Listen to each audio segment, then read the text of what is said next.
네. 네. 안녕하세요. 호응이 없으시네요. 네, 안녕하세요. 네.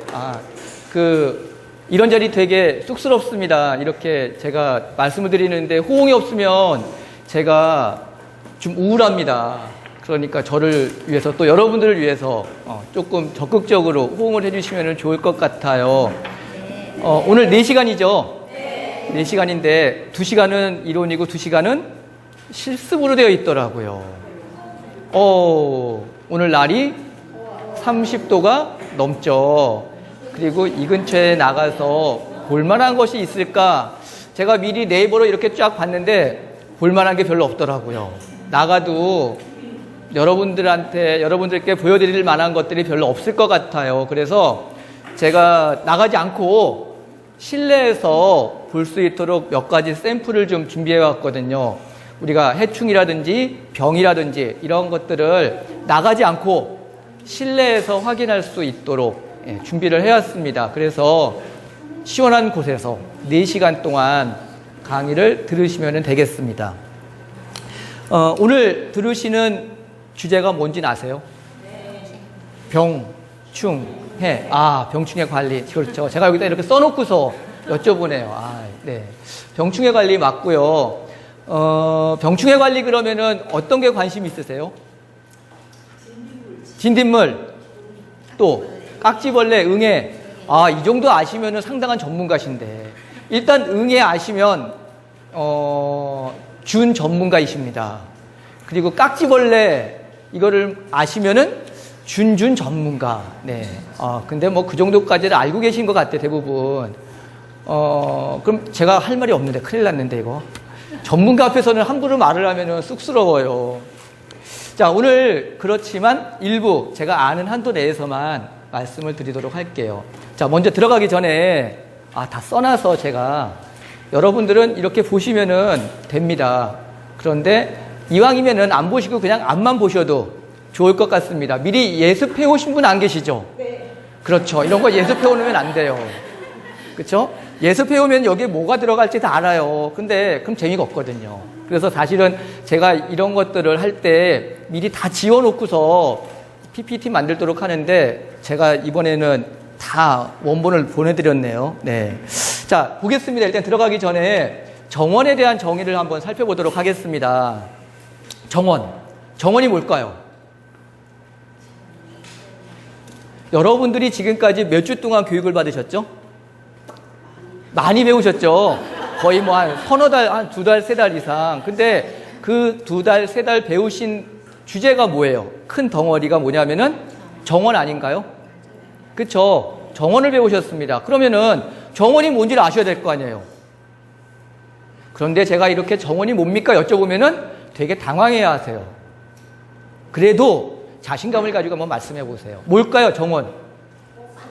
자, 꽃밭, 집안, 또. 집안에 있는 꽃밭이 다 정원 끝? 그러기에는 조금, 또 뭐가 있을까요? 가꿀 수 있는 공간? 네. 그러면은 제가 조금 질문을 바꿔보도록 할게요. 정원이 어떤 곳이라고 생각을 하세요? 내가 생각하는 정원, 예를 들어가지고 대표적인 곳 한 곳만 한번 말씀을 해보세요.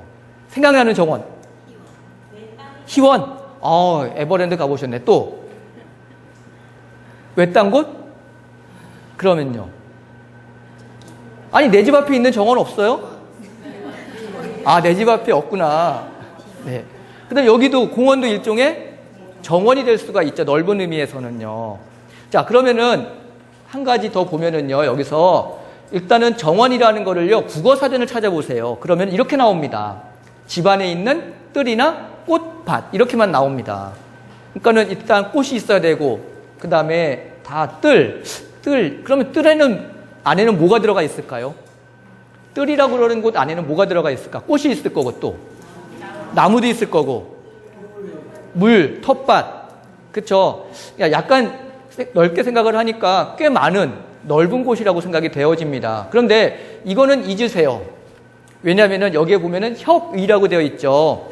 좁은 의미의 정원의 의미입니다. 그러니까 우리는 될 수 있으면은 아주 넓은 광범위한 그러한 의미의 정원을 배우시고 그 모든 것들이 정원이기 때문에 여러분들이 뭔가를 하셔야 될 대상지라고 생각을 하시면 됩니다. 그러면은 정원에 대한 정의, 광이 뭐라고 되어 있냐면은요.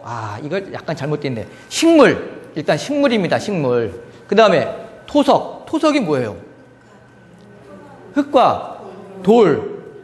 돌도 정원인가요? 그쵸. 비싸죠. 그쵸. 비싼 돌 많죠. 맞습니다. 시설물. 여기에는 조형물도 포함한다고 되어 있습니다. 또 등을 어떻게 하냐면은요. 전시 배치한다고 그럽니다. 전시 배치하는 거는 일단 뭐 조형물도 될 수 있고 식재할 때도 우리가 어디에 배치할 것인가 이런 것들이 포함되죠. 그런데 그런 것에 그치는 것이 아니라 여기에 재배, 가꾸기 등을 통하여 그 다음에 중요한 말이 있습니다. 뭘까요? 지속적인 관리가 이루어지는 공간 그랬습니다. 그러니까 여러분들이 정원이라는 곳은요. 일단 지속적으로 관리가 이루어지는 곳입니다. 그러니까 관리가 이루어지지 않는 곳은 정원이라고 보기가 어려운 거죠. 반대로 이야기를 하면은요, 지금까지 관리가 되지 않던 곳이라도 내가 가꾸고 정성을 들이면 뭐가 된다? 정원이 된다 이거죠. 예를 들어서 이 앞에 있는 이러한 정원 또는 공원 우리가 지속적으로 관리를 하기 때문에 당연히 정원 안에 범위에 들지만은 산속 요즘에 로망이 있습니다. 산속에 혼자 들어가가지고 텃밭을 가꾼다든지 그런 분들 계시거든요. 그러면은 일반 야산은 정원이 아니지만 거기에 내가 일단 손을 대고 그 다음에 거기에서 1년 또는 2년 동안 지속적으로 관리를 하면은 그곳이 뭐다? 정원이라는 겁니다. 그래서 이 정원이라는 범위는요 굉장히 넓고 그 다음에 광범위한 거죠. 사실은 제한이 없다고 볼 수 있어요. 그러면은 여기서 한 가지만 더 보도록 하겠습니다. 우리가 식물이라고 그랬습니다. 아까 토석은 흙과 말 그대로 돌이에요. 식물은 어떤 것이 있을까요? 식물의 종류. 식물의 종류. 우리가 무엇을 식물이라고 그럴까요? 풀, 나무, 끝, 꽃, 야채, 또, 네? 화해? 과일, 그쵸, 과수, 그렇죠. 자, 이 모든 것들이 다 식물입니다. 식물입니다. 그래서 제가 오늘 이 많은 식물에 대해서 다 알려드려야 될 것 같죠? 그쵸? 아니, 여기 나왔으니까. 그런데 죄송합니다. 제가 이걸 다 몰라요. 제가 다 모릅니다. 그러니까 지금 말씀하신 것 중에 예를 들어 잔디, 저 잘 모릅니다. 그 다음에 채소, 더더욱 몰라요. 과수, 먹는 방법은 잘 압니다. 그 다음에 꽃, 이게 초아리도 잘 몰라요. 그럼 제가 아는 게 뭐가 있을까요? 병해충? 아니, 식물 중에서. 그럼 제가 여러분들한테 뭘 알려드려야 될까? 나무. 그쵸. 그래서 죄송한 말씀이지만 오늘은요, 나무에 대해서만 좀 이야기할게요. 나무에 대해서만. 근데 이렇게 말씀드리면은, 좀 시시하다. 아니면은 내가 들으려고 그랬던 것에서 조금 벗어났다라고 생각하실 수 있는데, 제가 왜 나무에 대해서만 말씀을 드리는지 이제 또 설명을 해드리도록 할게요. 그래서 오늘 제가 일단 말씀드릴 거는 나무가 중심이 된다 하는 겁니다. 자, 이게 정원일까요? 아닐까요? 정원? 이게 어디 보신 것 같지 않아요? 예? 이게 우리나라일까요? 대부도? 이게 우리나라 1호 정원입니다. 1호 정원 어디죠? 순천만. 여기가 순천만 공원이에요. 정원이에요. 순천만을 여러분들이 가시잖아요. 하루 동안에 다 보시기가 어려울 정도로 넓어요. 순천. 순천. 제가 발음이 조금 셉니다. 혹시 이렇게 발음이 세면은 그때그때 질문을 해주시면 알려드리겠습니다. 여기가 순천이에요, 순천. 전라남도 순천. 그래서 여기에 보시면은요, 큰 나무들이 있죠. 그 다음에 여기 보면 꽃도 있어요. 또 여기 보면은 이렇게 돌도 있고, 시설물도 있고, 꽃 있고, 뭐 잔디밭도 있고, 여러 가지가 있습니다. 그리고 여기는 결정적으로 관리가 이루어질까요? 안 이루어질까요? 이루어지죠. 그러니까 여기는 당연히 정원. 꽃과 나무와 여러 가지 시설물이 있고 관리가 이루어지는 곳은 전부 다 정원. 네, 이렇게 보시면 되겠습니다. 아, 이런. 뒤에 게 또 빠졌네요. 뒤에 게 역시 사진인데요. 똑같은 곳입니다. 그런데 그냥 넘어가겠습니다. 네. 자, 그래서 오늘은 이러한 정원의 종류에 대해서, 정원에 대해서 살펴볼 텐데요. 아까 말씀드렸듯이 식물의 종류를 살펴보면은요, 굉장히 많습니다. 종류가 사실은. 나무류도요, 교목하고 관목이라는 걸로 나눠요. 이 차이는 뭔지 아세요? 교목은 일단 크게 자라는 거, 소나무, 느티나무처럼. 관목은 낮게 자라는 거, 철쭉이라든지 이런 것들. 그 다음에 초화류. 자, 초화류가 사실은 굉장히 많죠. 구근류라는 거, 사실 초화류는 몇 년밖에 못 살죠? 1년밖에 못 살아요. 그런데 구근류는 오래 살죠. 네. 그런데 이러한 구근류를 포함한 꽃, 초화류, 그 다음에 잔디류도 굉장히 이게 중요한 요소입니다. 근데 잔디는 진짜 전문 영역이에요. 그래서 이러한 것들은 아마 배우실 기회가 있지 않았을까 싶은데, 잔디에 대해서도요. 그 다음에 채소. 제가 이게 채소를 모릅니다. 채소를 몰라요. 요즘에 제일 많이 나오는 채소가 뭘까요? 상추. 아, 상추 정도는 키우시죠? 네. 저희 집에 상추를 키웠는데 불과 열흘 만에 죽었어요. 물을 안 줘서. 네. 이렇게 키웁니다. 채소를. 그 다음에 수생식물이라는 것도 있죠. 부들이라든지 뭐 이런 것들, 아니면 물속에서 자라는 연꽃이라든지 이런 것들도 있어요. 그런데 이 모든 것들이 사실은요, 전부 다 전문 영역입니다. 이걸 다 아는 사람 뻥이에요. 이걸 내가 다 안다, 내가 여기에 대해서 이 모든 분야의 병해충 또는 나무의 특성 전부 다 알고 있다라고 말씀하시는 분 계시면은요, 믿지 마세요. 이분 중에, 이 분야 중에 한 가지 또는 두 가지밖에 모르십니다. 나머지는 그냥 여러분들이 알고 계신 정도, 그 정도를 알고 있는 거예요. 그래서 오늘 저는 이 중에서 이 초화류는 아마 많이 하셨을 것 같아. 그래서 밑에 있는 채소 같은 경우에는 사실 정원의 영역 안에서 조금 애매한 부분이 있거든요. 그래서 빼버리고 나무 중에서도 특히 교목과 관련된 것들을 하게 되겠습니다. 자, 나무에 한정한다는 겁니다. 자, 그 다음에 또 질문을 해보겠습니다. 모든 식물에 발생하는 병해충이나 관리 방법은 동일할까? 왜요? 왜? 아, 당연하죠. 근데 왜일까? 그걸 생각해 보셨나요? 예를 들어가지고 나무하고 채소하고 직접적으로 더 구체적으로 말씀을 드리면은 느티나무하고 상추가 있어요. 그러면 여기에 나오는 병해충 똑같을까요? 틀릴까요? 다릅니다. 그러면은 이 두 가지를 관리하는 방법은요? 당연히 틀리죠. 이거는요, 뭐냐면은 이 나무라는 것하고 나머지는요, 사실 전부 다 근본적으로 몸의 구조가 틀립니다. 몸의 구조가 틀려요. 나무는 오래 살죠. 초화류라든지 잔디도 물론 오래 살긴 하지만은 되게 1년생으로 끝나고요. 채소류도 마찬가지죠. 얘네들의 차이는 뭐냐면은요, 이 몸 안에 나이테라는 것이 있고 없고의 차이입니다. 나이테가 있으면은요, 오래 살 수가 있어요. 매년 크니까는. 그런데 나이테가 없으면은요, 그걸로 끝이에요. 그렇다면은 생각을 해보십시오. 10년 사는 거 100년 사는 애하고 1년 사는 애하고 관리 방법이 똑같을 수가 없는 거죠. 그리고 또 중요한 거, 우리가 흔히 알고 있는 병이나 해충이라는 거 있잖아요. 얘네들도 다 생물입니다. 생물. 그쵸? 곤충, 해충 전부 다 곤충이잖아요. 병원균이라고 그러는 것들도 거의 7, 80%가 곰팡이에요. 어찌됐든 간에 생물체거든요. 살아있는 애들은요, 특성이 있습니다. 살아있는 애들은 일단은 자기가 좋아하는 게 있어요. 자기가 좋아하는 게 있어. 그래서 자기가 좋아하는 것 외에는 안 갑니다. 이걸 이제 기주특이성이라고 그러거든요. 그러니까 무슨 소리냐면은요, 소나무에 가는 곤충이 과연 은행나무에도 갈까? 안 간다는 겁니다. 물론 가는 거 가끔가다 있어요. 하지만 일반적인 경우에는요, 소나무에 가는 거 은행나무에 안 가요. 당연히 상추에는 더더욱 안 가죠. 그러니까 병해충이라고 따졌을 때 이 나무에 발생하는 병해충하고 이 채소류에 발생하는 병해충하고는요, 근본적으로 틀립니다. 종류가 틀려요. 그러니까 싹 다시 외워야 되는 거예요. 그래서 전문성이라는 게 여기서 차이가 나는 거거든요.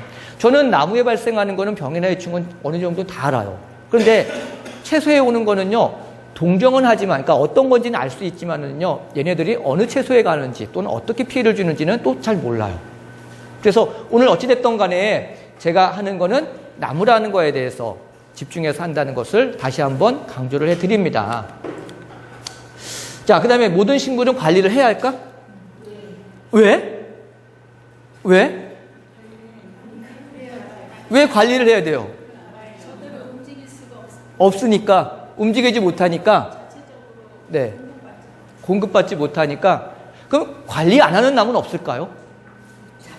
잡초. 아, 그렇죠. 잡초는 잘 자라. 또 산에 있는 나무들 관리해요, 안 해요? 안 하죠.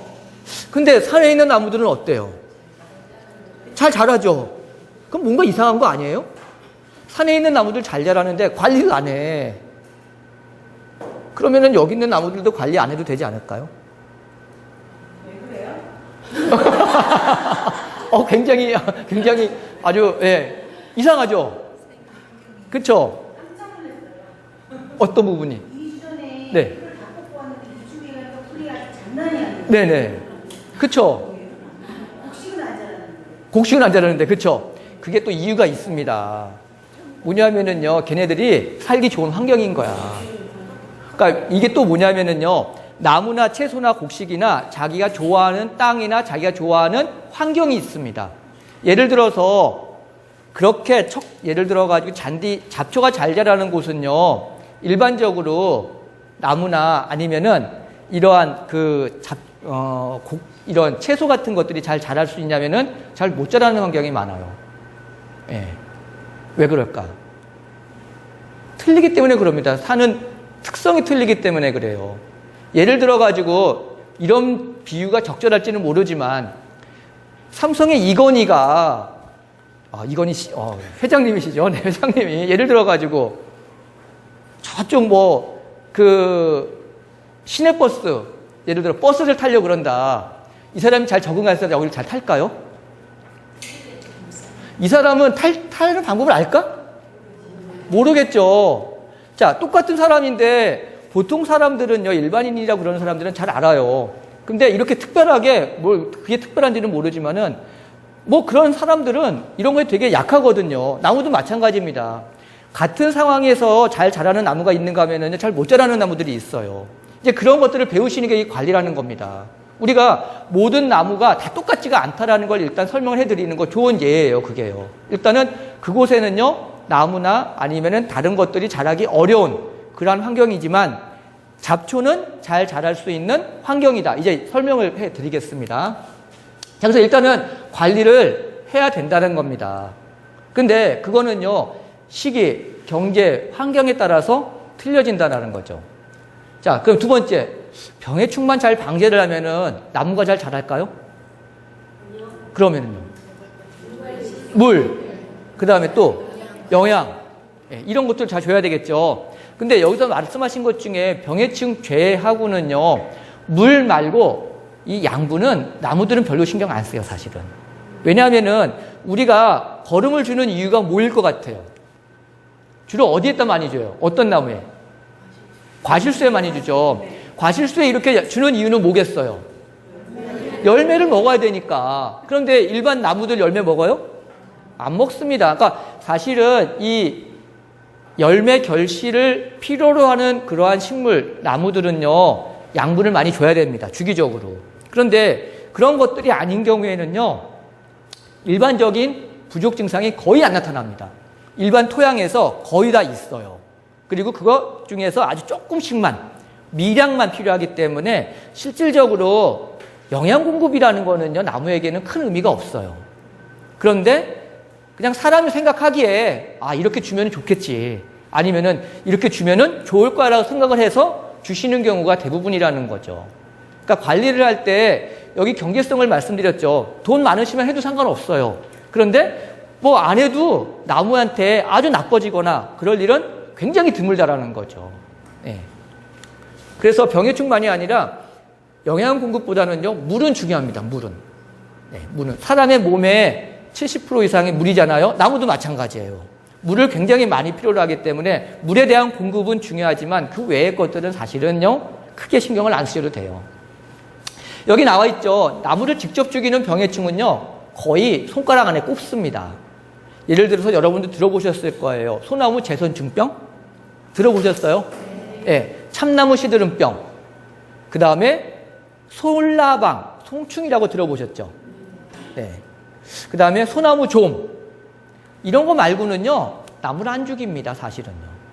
나무에게 일정 부분 피해는 줄 수 있지만, 나무를 안 죽여요. 그래서 이러한 곤충이, 해충에 대해서는 방제를 해야 되지만, 그 외에는 사실 안 해도 큰 지장이 없다라는 거죠. 그런데 제가 이렇게 말씀을 드리면서 제가 섬뜩섬뜩합니다. 저는 사실 이런 방제로 먹고 사는 사람이거든요. 근데 여기 와가지고 안 해도 됩니다. 이렇게 말씀을 드리니 약간의 어폐가 있죠. 예, 근데 그게 사실입니다. 업은 업이고 학문적인 건 학문적인 거니까. 그래서 지나치게 병해충 방제 많이 안 하셔도 된다라는 겁니다. 그 다음에 그러면 나무 관리에서 가장 중요한 게 무엇일까? 써져 있나요, 거기에? 아, 뭐라고 돼 있어요? 관심. 그 다음에 또 적지적소가 뭘까? 적지적소가. 네. 맞는 토양. 그렇죠? 나무마다 아까 말씀드렸죠. 자기가 좋아하는 땅 또는 기온이 있어요.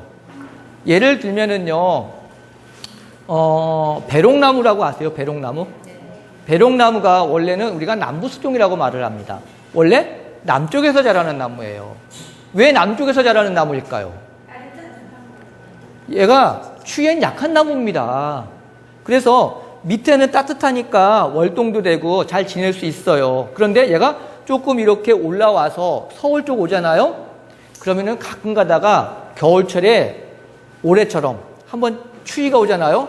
싹 죽어요. 근데 얘네들이 밑에 있으면 안 죽거든요. 그러니까 지금 배롱나무 같은 경우에는요, 지금 중부지방에 심어도 된다라고 말은 하지만은요, 매년 지프를 감싸주죠. 그 이유가 뭐냐면은 심지 말아야 될 곳에 심었기 때문에 그렇습니다. 내가 심어야 될 곳에 제대로 심었으면은 그런 필요가 없는 거죠. 예. 그래서 나무 관리에서 가장 중요한 거는 뭐냐면은요, 일단은 관심이죠. 그리고 그에 못지않게 그 나무가 잘 자라는 장소에 처음부터 잘 심어야 된다는 겁니다. 그러니까 사실은 관리라고 말하기보다는요, 처음 식재가 중요하다는 겁니다.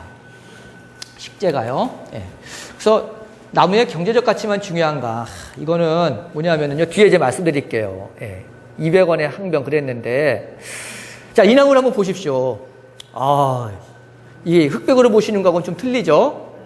어떻습니까? 느낌? 웅장해 보이죠? 크죠? 예. 또, 네? 몇 년 됐냐고요? 500년. 네, 500년. 얘가 나무가 후박나무라는 겁니다. 후박나무. 천연기념물이에요. 지금 남해 제일 끝에 있는 그런 곳에 자라고 있는 후박나무인데 천연기념물로 지정되어 있어요. 한 500년 정도 됐습니다. 창선도에 있는 왕후박나무라는 나무인데 이 나무를 보시는 순간 아, 진짜 멋있다, 웅장하다, 오래됐다 이런 느낌을 가지시잖아요. 그런데 어떤 분이 그러시는 겁니다. 이걸 딱 보시더니 돈 좀 되겠는데?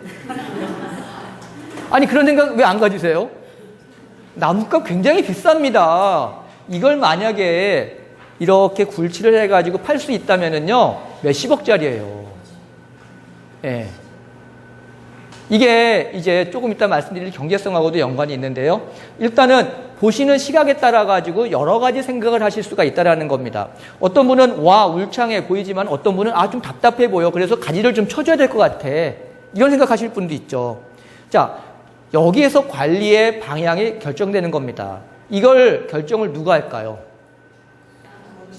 나무 주인이죠. 그러니까 이게 중요합니다. 여기에서 이거를 한 3분의 1 정도를 전부 다 잘랐어, 가지를. 집주인이요. 그랬을 때 그 관리가 잘 된 걸까요? 잘못된 걸까요?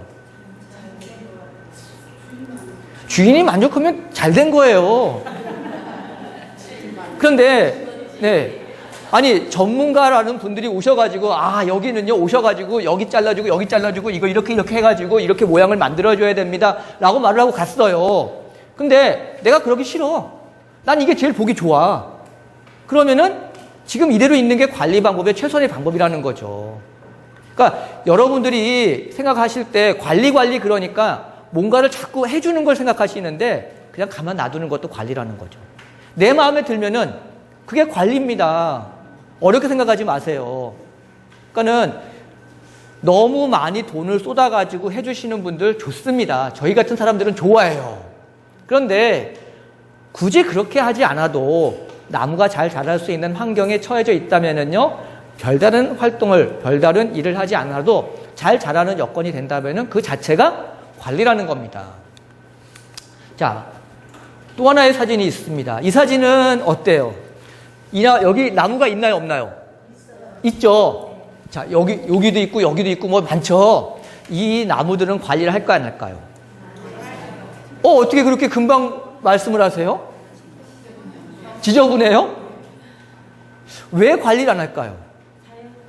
자연 상태니까?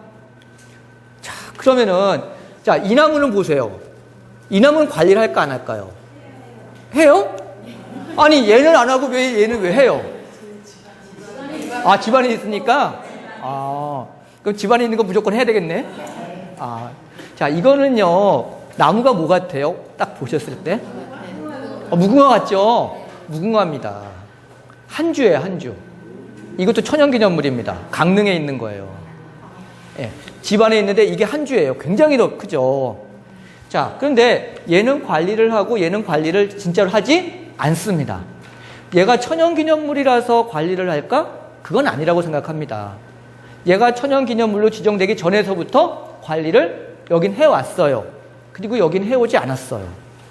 자, 이유가 뭐냐면은 일단 말씀하신 대로 여기는 사람이 살고 있죠. 우리 집이야.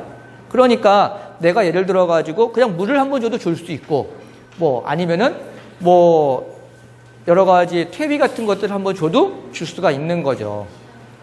자, 집에 있는 거는 관리를 하고 사람들이 살지 않는 곳은 관리를 하지 않는다. 그런데 두 가지를 보았을 때 나무들의 생육 상태는 어떤 것 같아요? 생육 상태는 얘는 좀 나쁠까요? 좋죠. 그러니까 아까 말씀드렸듯이 관리를 하건 안 하건 나무가 잘 자라. 그러면은 해야 되겠어요? 말아야 되겠어요? 하지 말아야 되잖아요. 안 해도 되잖아. 그럼 저희를 굶습니다. 해야 됩니다. 자, 왜 해야 되는지 또 말씀드릴게요. 자, 이게 생육 위치에 따라서 사실은요, 결정되고, 그 다음에 그 사람들의 관심에 대한 차이인 거죠. 자, 이걸 보십시오. 얼마? 자, 사람이 요만합니다. 이만합니다. 그럼 나무 크기가 얼마나 되겠어요? 뭐 기껏 커봐야 4m, 5m 밖에 안 되죠. 그런데 가격은 3천만 원. 여기 자세히 보시면은요, 얘가, 잘 안 보이는 거야. 수령이 23년 되었습니다. 23년 키웠는데 3천만 원이에요. 왜 3천만 원일까요, 얘는? 희귀해서. 네, 희귀죠? 여기 황금소나무라고 되어 있잖아요. 황금소나무는요, 변종입니다. 돌연변이에요, 돌연변이. 예, 그러니까 일반 소나무에서 소나무들하고 어떻게 자기들끼리 교잡이 이루어지다가 돌연변이로 나타나는 게 이 황금소나무입니다. 잎의 색깔이 약간 황금색이 띄어진다고 그러거든요. 여긴 없구나. 네. 그래서 이 돌연변이다 보니까는요, 얘네들이 열매를 떨어뜨려도 어떻게 될까요? 열매를 떨어뜨려가지고 또는 그 씨앗을 우리가 발화를 했어. 그랬을 때 그 유전형이 나올까요? 안 나올까요?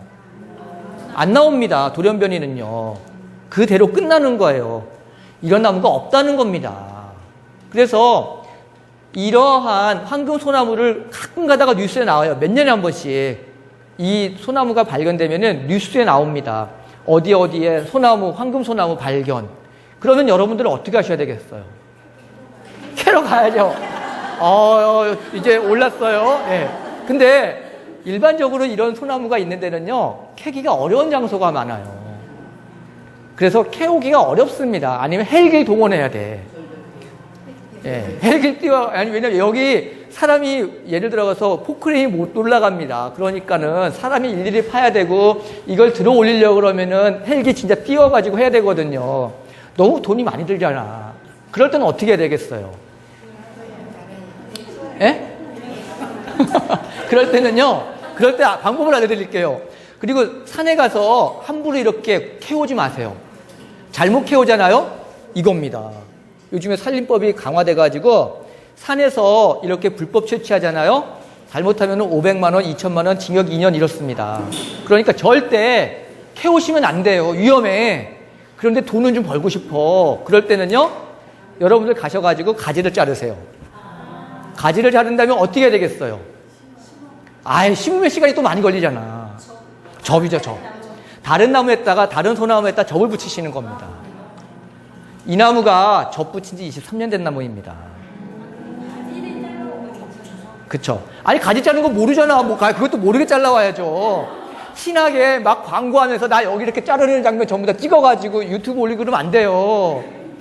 대신에 자를 때도 그냥 살짝 가가지고 탁 한 다음에 숨겨가지고 와야지 돼요. 접은요, 제가 잘 몰라요. 혹시 여기 교육 시간이 없나? 접 붙이는 그런 교육 과목이 있었는데 또.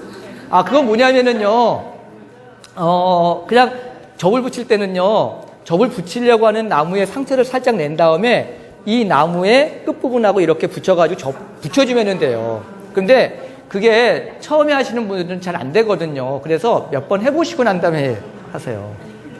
예, 그리고 만약에 궁금하다 그러면은요, 네이버한테 물어보세요. 알려주실 거예요. 예, 네이버가 또 잘 알려줘요. 자, 그래서 얘는 가격이 무려 3천만 원입니다. 3천만 원. 여기 이렇게 해놨을 때 여기 뭐라고 써놨냐면요, 부와 명예를 부르는 황금소나무라고 했어요. 우리나라에 돈이 좀 많으신 분들이 꽤 많습니다. 그래서 집에 예를 들어서 지금 이 나무가 우리나라에 23년 된 이런 나무가 없어요. 황금소나무가. 돈이 좀 있으신 분이 이걸 딱 보더니 우리 집 정원에 갖다 놓고서 잘 키우면은 사람들한테 자랑거리가 될 거 아니에요. 우리나라 하나밖에 없으니까. 사갑니다. 진짜로요. 그리고 이거보다 조금 안 된 거, 1,500만 원. 요즘에 한 3년생짜리가 있어요. 이런 거 한 3만 원 정도 해요. 근데 예전에는 얼마 전까지는요, 이게 품종이 아니라 돌연변이가 돼가지고 씨앗으로 되지가 않았었는데, 최근에 이게 돈이 되다 보니까 산림청에서 이거를 품종으로 만들었어요. 황금소나무를. 그래가지고 작은 것들은 요즘에 좀 많습니다. 싼 것들이요. 그런데 이거는 수정이 이만큼 됐기 때문에 이 정도 가격을 받는 거죠. 자, 그래서 얘는 3천만 원입니다. 얘는 뭐 같아요? 산철쭉, 그쵸? 얘는 얼마나 할 것 같아요? 3만 원? 좀 낮게. 만 원? 더 싸게. 2,000원? 3,000원? 이거 한 3,000원 정도면 삽니다. 예. 한 요만한 거 하나에 한 주에 한 3,000원 정도면 사요. 자, 그런데 두 개의 나무가 있는데 이 황금소나무를 3천만 원 들여가지고 갖다 심으신 분한 집에서 키우고 있는데 어느 날 보니까 얘가 조금 시들시들하네. 어떻게 할 것 같아요? 예? 전문가 불러야죠. 그쵸? 전문가를 불러야 됩니다. 저희 같은 사람 불러야죠. 그러면 저희 같은 사람들이 갈 때 그냥 갑니까? 돈 받아야죠. 얼마나 받을 것 같아요? 제가 한번 이런 데 간다. 얼마 받을까요? 80만 원? 좀 세게 주시는데? 50만 원? 네. 제가 기본적으로 한번 가면 50만 원 받습니다. 진단비를요. 자, 가가지고 진단만 할 때 치료비는 별도예요. 좀 돈 되죠? 네. 그래서 이 나무의 집 주인이 저희 같은 사람들한테 의뢰를 해서 가면은 50만 원을 내야 됩니다. 50만 원을 내더라도 이 나무를 살리는 게 그만큼 가치가 있겠죠. 그런데 여러분들 집에 흔하게 있는 이 산초쭉에 이상이 생겼어. 그럴 때는 어떻게 해야 되겠어요? 저 불러주세요? 왜 안 불러 이럴 때는? 얘는 싸고 얘는 비싸고? 나무 차별하시네 이분들이. 나무 애정 가지셔야죠. 예, 얘는 3,000원이에요. 그러니까는 저를 안 부르시겠죠. 저를 부르는 순간 배보다 배꼽이 더 커지겠죠. 자, 그래서 산철쭉은 2,000원에서 3,000원 정도 들고요. 그 다음에 얘가 아파 또는 병해 중방제를 해야 돼. 그러면은 한번 생각을 해봤습니다. 그냥 뿌리면 되나? 그게 아니라는 거죠. 분무기 사야죠. 그 다음에 농약 사야죠. 그래서 알아봤어. 이거 가격을 보니까 농약값 예를 들어 분무기 42,000원, 농약값 33,000원. 야, 이게 더 비싸네. 여러분들 이런 것을 확인하는 순간 어떤 느낌이 드세요? 해야 되겠다, 말아야 되겠다? 말아야 되겠다. 아, 그런 생각 드시나요? 아니요? 그럼? 많으면은, 네. 집이 크신가 봐. 네. 아니, 그쵸? 규모의 차이죠. 아까 말씀드렸듯이 경제성의 원리가 사실은요, 이 관리의 방향입니다. 여러분들이 아무리 나무를 사랑한다고 하더라도요, 이 나무가 한 집에 5주가 있어. 그런데 얘가 시들시들하거나 또는 굉장히 병이 많이 들어가지고 거의 죽어가는 것 같아. 그랬을 때 여러분들이 취할 수 있는 행동은 2가지입니다. 뽑아버리거나 아니면은 이렇게 진짜 다 사다가 뿌리거나. 어떤 것을 택하실 거냐. 이거는 여러분들 마음이죠. 이게 바로 관리자의 자세입니다. 어떤 걸 할 것인가. 자, 이걸 뽑아버리는 게 관리하는 사람의 입장에서 또는 다른 사람들이 보았을 때 잘못된 행동일까요? 아니죠. 이거는 뽑아가지고 버리는 게 정상이에요. 어떻게 보면은. 그렇죠. 그러니까 이 관리라는 거 아까 말씀드렸습니다. 관리라는 것은 항상 뭔가를 해야 된다라고 강박관념을 가지고 계세요. 근데 그렇지 않다라는 거죠. 차라리 버리는 것도 하나의 관리 방법이라는 것입니다. 이게 사실은요, 경제성, 이 자본주의 사회의 맹점이에요. 그렇지만 어떻게 합니까? 예. 어찌됐든 간에 관리를 할 때 이 경제성의 원리가 굉장히 많이 중요한 부분을 차지한다. 예, 그겁니다. 자, 그래서 나무의 효율적인 법칙, 효율성. 자, 한번 예를 들어 보겠습니다. 여러분들 집에 화분 한두 개 정도는 있으시죠? 여기도 뭔가가 없네요. 네, 있는데 그 화분이 보통 한 개에 분갈이를 하려고 그럽니다. 이제 분갈이를 하려고 그러면 뭐가 필요해요? 일단 흙, 아무데나 있는 흙을 가지고 오면은요, 어때요? 벌레, 그쵸? 곤충 생기고 여러 가지 안 좋은 것들이 생길 수가 있죠. 그러니까 되게 상토라든지 분갈이용 흙을 사시죠. 자, 그것만 있으면 됩니까? 화분도 분갈이를 하려고 하면 크기가 어때야 돼요? 커져야 돼. 화분 좀 비싸죠. 자, 화분 사야죠. 그 다음에 여러 가지 흙 사야죠. 또 살 거 없을까요? 예, 거기다 거름도 주려고 그러면 더 사야 되고, 그쵸? 자, 그래서 이거저거 하는데 보니까는 돈이 좀 듭니다. 한 2만 원 정도 들어요. 그런데 이걸 화원에 가가지고 이걸 다 바꾸려고 갔더니만 비슷한 게 10,000원 하네? 그럼 여러분들은 어떤 느낌이 있어요? 바꿔? 갈등이죠, 갈등. 그쵸? 자, 여기에서 내가 애지중지 키우던 나무이긴 하지만, 이게 바꾸는데 2만 원 들어. 근데 이거는 10,000원이야. 금방 가져가기만 하면은. 또는 2만 원이라도 상관없어. 그랬을 때 여러분들은 어떻게 할 것인가? 어떤 관리 방법이 좋은 관리 방법일까요? 어떤 관리 방법이 좋은 방법일까요? 예? 이럴 때는요, 내 마음대로. 내 마음대로가 좋은 관리 방법이에요. 저는 그래서 항상 여러분들께 여러분들이 주체라는 걸 항상 강조해 드립니다. 이 관리는요, 누가 해주는 게 아닙니다. 누가 해야 돼요? 여러분들이 아니면 할 수가 없는 거예요. 그래서 이 시간에 와 계시는 거잖아요. 그러니까 내가 배우고서 안 할 거면은요, 그것도 관리 방법이에요. 해주는 것도 관리 방법이고. 하지만 거기에 대한 책임은 물론 여러분들에게 있는 거긴 하지만은요, 하고 안 하고가 중요하진 않다라는 겁니다. 그래서 여러분들이 분갈이를 하겠습니까? 구입을 하겠습니까? 이것이 관리 방법의 하나의 방법이고 결정은 여러분들이 하시는 거다. 그겁니다. 네. 그래서 대개의 경우에 보면은요, 낮은 가격으로 식재를 할 수 있는 경우에는 새로 하는 게 효율적입니다. 그러니까 관리가 필요 없어. 예, 관리가 필요 없습니다. 여러분들 국화 있죠? 국화 가을철이나 이럴 때 보면은 굉장히 이쁘게 피잖아요. 그런데 얘가 생존 기간이 얼마일까요?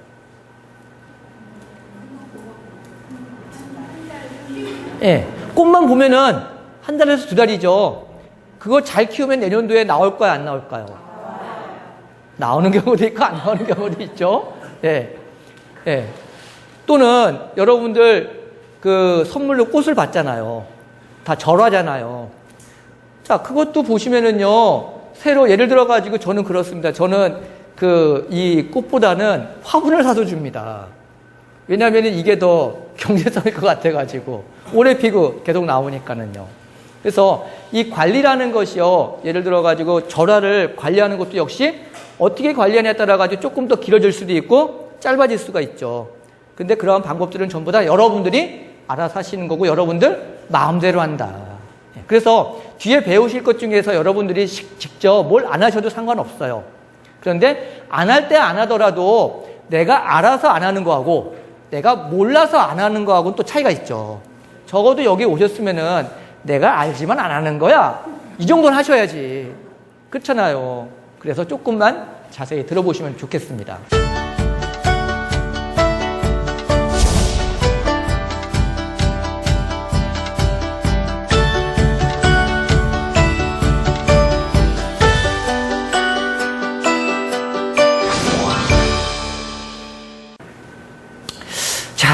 계속 나무만 나옵니다. 이 나무가 보시기에 혹시 무슨 나무일 것 같아요? 소나무는 아닙니다. 주목이에요, 주목. 그런데 이 주목이 우리나라에서 가장 오래된 주목입니다. 얼마나 됐을까요? 1000년. 조금 더 써. 얘가 몇 년 정도 됐을 것 같아요? 아, 컨닝 하셨구나. 예, 1400년 됐어요. 얘도 천연기념물입니다. 천연기념물인데 주목이 얘가 천연기념물로 지정되기 전에 산림청에서 여기 굉장히 큰 나무가 있네? 그러고서는요, 얘가 진짜 몇 년이나 되었을까 궁금하잖아요. 그러니까 직접 뚫어봤습니다. 아주 얇은 걸로 나이테를 빼낼 수 있는 장비가 있어요. 생장수라고 그래가지고 이렇게 돌리면은요, 이 중간 부분까지 가는 거죠. 중간 부분까지 가가지고 이렇게 빼내면은 나이테가 쭉 나옵니다. 그럼 나이테를 세는 거예요. 셌더니 1400개가 나오더라는 거죠. 우와, 이거는 확실한 나무입니다. 일반적으로 다른 나무들은 대충 보고서 이거 몇 년 그러는데 이 나무는 정확하게 나이테를 센 나무예요.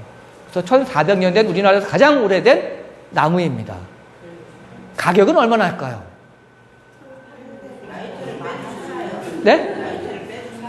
아, 그러니까 나이테를 빼는 그게요, 여기 그 구멍 크기가 굉장히 작아요. 그러니까는 볼펜에, 우리가 가지고 있는 볼펜에 한 반 정도 굵기예요. 예, 그 정도 돼가지고 뽑아내고 거기다 또 충전재를 넣거든요. 그리고 생각을 해보세요. 이 나무가 1400년 되려고 그러면은 두께가 어떻게 되겠어요? 둘레가. 이만한 나무에서 이만큼 이렇게 구멍 뚫었다고 그래가지고 죽지 않죠. 예. 근데 천연기념물 되고 난 다음에는 못해요. 예, 못하거든요. 이거 되기 전에 조사한 겁니다. 그래서 얘는 1400년 된 우리나라에서 가장 오래된 나무예요. 가격은 부르는 게 가격이다. 예, 못 팔아요. 못 팝니다. 네. 그 다음에, 이게 뒤에 게 뭐냐면은, 정이풍송. 느낌이 오시는 분 계세요.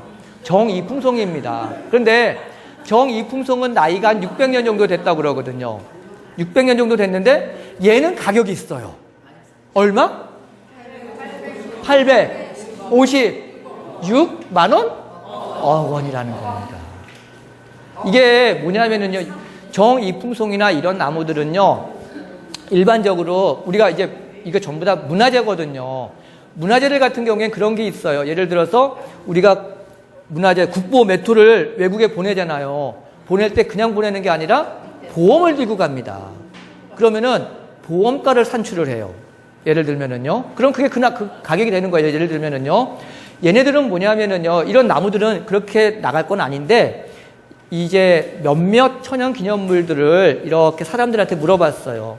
이거는 어느 정도 돈을 주면서까지 관리할 의향이 있습니까? 또는 이 나무의 가치가 얼마나 된다고 생각을 하십니까? 이래가지고 다 이제 통계를 낸 거예요. 그랬더니 800억이 나온 겁니다. 근데 이거는 단순히 나무의 가격만이 아니고 사람들이 얘를 보러 가잖아요. 그러면은 그 지역에서 유발되는 여러 가지 경제적 효과, 이런 것들이 몇십 년 동안 또는 몇백 년 동안 지속된다라는 그런 걸 전부 다 토탈 해가지고 나온 거죠. 그러니까 단순히 나무 하나의 가격이 뭐 800억 이럴 수는 없는 거죠. 하지만 중요한 건 뭐냐면은 이 나무가 하나 없어지면 어떻게 된다? 그렇죠. 800억이 없어지는 거예요. 800억이 관광 수익이죠. 그렇죠. 이게 보은군에 있는데 보은군에서 이 나무를 보기 위해 오는 사람들이 꽤 많아요. 그렇다면은 그 사람들이 앞으로 안 와. 그럼 이 사람들이 와가지고 먹고 자고 쓰는 그 돈을 전부 다 그 지역에서 벌 수가 없잖아요. 그 돈이 전부 다 사라지는 거죠. 그래서 이러한 나무들은요, 문화재청에서 특별 관리를 합니다. 관리를 해요. 그러니까 그래서 저희 같은 사람들한테 야, 1년 동안 관리를 해 하고서 관리비를 줍니다. 얼마나 줄 것 같아요? 얼마나 줄까요? 예? 아, 찍어보세요. 1억? 아, 그럼 우리 떼부자 되죠. 500만 원? 자, 1년인데 그래도 왔다 갔다 교통비만 해도 얼마예요? 1년에 보통 한 2천만 원을 줍니다. 그러면은 저희들이 1년에 한 달에 한 번 정도씩 가서 봐요. 한 달에 한 번 이렇게 가가지고 별 이상 없네? 돈 받아야지. 또 가가지고 여기 벌레 먹었네? 곤충이 피해를 줬네? 방지하고서 돈 받고. 그럽니다. 아, 돈 많이 벌 것 같죠? 저도 그럴 것 같은데 우리나라에 이런 나무가 몇 주 안 돼요. 그렇잖아요. 그러니까 제가 이 나무를 제가 천연기념물을 지금 한 10주 정도 관리를 하거든요. 근데 10주 정도 관리하면은 돈 얼마인지 나오죠? 예. 근데 생각을 해보세요. 그걸 관리하려고 그러면은 한 달에 한 번에서 두 번씩 꼬박꼬박 가야지 돼요. 그리고 혼자 가는 것도 아니고요. 그리고 또 직원들도 있잖아요. 그러니까 이거저거 따지면은요, 별로 짭짤하지가 않아요. 이걸 한 100주 정도 한다. 그러면은 돈이 돼요. 근데 한 5주, 10주 해가지고는 실질적으로 돈은 많이 못 벌고 다른 일로 돈을 버는 거죠. 이건 이제 기본적인 걸로 충당을 하는 거고요. 그래서 어찌됐든 간에 이 관리라는 것이요, 사실은 제가 아까 말씀드렸죠. 그냥 가서 보는 거예요. 가서 보고 이상이 없네 하고 오면은 돈 받는다고 그랬잖아요. 이것도 하나의 관리라는 거죠. 그런데 이런 관리를 하려면 상당히 높은 전문 수준의 지식을 가지고 있어야지 가능한 거죠. 여러분들이 가셔가지고 이상이 없네 그렇지만 저희들 가면은 여기 이런 문제가 있어 라고 말을 할 수가 있습니다. 여러분들이 그 정도 수준은 아니더라도 가장 기본적인 문제점들 같은 것들은 조금 파악하실 수 있는 그런 수준이 되었으면 좋겠습니다. 네. 조금만 배우시면은 가능합니다. 네. 그래서 가장 오래된 나무는 주목으로 1400여 년이 되었고요. 그 다음에 가장 비싼 나무는 정이품송으로 약 856억 원 정도가 한다고 그럽니다. 자, 여기까지는 그냥 우습게 이야기고요. 이제부터가 진짜 중요한 이야기입니다. 진짜 중요한 이야기예요. 이것만 아시면 여러분들, 이것만 아시면은 50% 전문가 되시는 겁니다. 예. 이거는 배우셨을 거예요. 수목생리에서. 수목의 구조를 어떻게 나눌까? 나무 어떻게 나눌까요? 나무. 뿌리, 줄기, 잎. 그쵸? 여기 나와 있습니다. 잎, 줄기, 뿌리. 이렇게 나누죠. 자, 그러면은 얘네들이 각각 맡아서 역할이 같을까, 틀릴까? 틀릴까요? 한 나무인데? 다를까요? 달라야죠. 이름이 틀린데. 자, 그러면은요, 잎에서 하는 역할, 줄기에서 하는 역할, 뿌리에서 하는 역할, 각각의 기능이 무엇일까? 그리고 그 각각의 부위가 쇠약할 때 나타나는 증상은 무엇일까? 자, 이것만 아셔도요, 여러분들 진짜 나무 관리 잘 하실 수가 있습니다. 자, 먼저 보겠습니다. 잎. 잎에서 하는 역할은 뭘까요? 잎. 광합성. 그쵸. 광합성이 뭐예요, 그런데? 광합성이 뭐야? 이제 생물 시간 배웠던 거 빨리빨리 떠올리세요. 네, 햇빛, 이산화탄소, 산소. 아, 그쵸? 이렇게 해가지고 이렇게 하는 거죠. 네. 그러면은 거기서 만들어지는 게 뭘까요? 자, 광합성 작용에 의해서, 자, 광합성 작용이라는 거는 말 그대로 이산화탄소, 그 다음에 나무 잎 안에 들어가 있는 엽록소, 그 다음에 수분하고 합쳐져가지고 뭔가를 만들죠? 뭘 만들까요?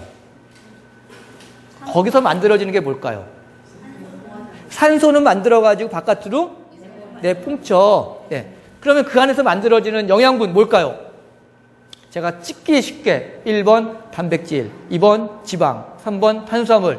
뭘까요? 단백질? 고민. 자, 뭐일 것 같아요? 셋 다? 아, 나무는 지방을 못 만들어요. 아니, 만들 수 있긴 한데, 일반적으로. 자, 여기서 우리가 광합성 작용을 할 때 만들어지는 건요, 탄수화물입니다. 탄수화물. 네, 탄수화물. 네. 탄수화물 그러면요, 여러분들 대표적으로 드시는 것 중에 탄수화물 대표적인 거 뭐가 있어요? 쌀?